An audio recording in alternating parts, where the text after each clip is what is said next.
Prefilled auto injector magħrufa wkoll bħala EpiPen hija mediċina kruċjali li għandha l-epinefrina. Din tintuża minn tfal sa adulti li jistgħu jesperjenzaw reazzjoni allerġika qawwija magħrufa bħala anafilassi ikkawżata minn ikel, mediċina jew tingiża ta' insett fost oħrajn. U f'ċertu każi l-anafilassi tista' tikkawża l-mewt. Mediċina li tqum ħafna flus iżda li hija neċessarja tant li xi persuni jkollhom iġorru waħda magħhom kull fejn imorru. Kien għalhekk li l-Gvern ħabbar li se jibda jagħti din il-mediċina b'xejn lil pazjenti b'allerġiji serji bħala parti minn miżura biex tissaħħaħ is-sigurtà u l-aċċess għall-kura. TVM News tkellem mad-Dr. Clarence Patch, it-tabib ewlieni tal-Gvern u konsulent kirurgu. Spjega li l-apparat se jiddaħħal fis-sistema tal-kartuna is-safra. Kull min jixtieq japplika għandu jikseb preskrizzjoni minn speċjalista biex imbagħad tinġabar direttament mill-ispiżerija. Mid-9 ta' Diċembru jingħata bidu għall-proċess. Għal kull mediċina oħra li speċjalista jikteb fuq il-kartuna s-safra diħad tkun l-istess ħaġa, ġifieri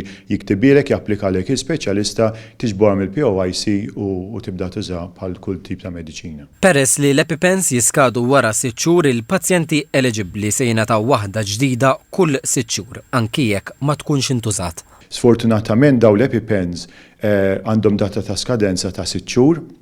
Maħna nagħmlu arranġamenti biex dawk il-pazjenti jieħdu waħda ġdida kull 6 xhur anke jekk ma jkunux intużat.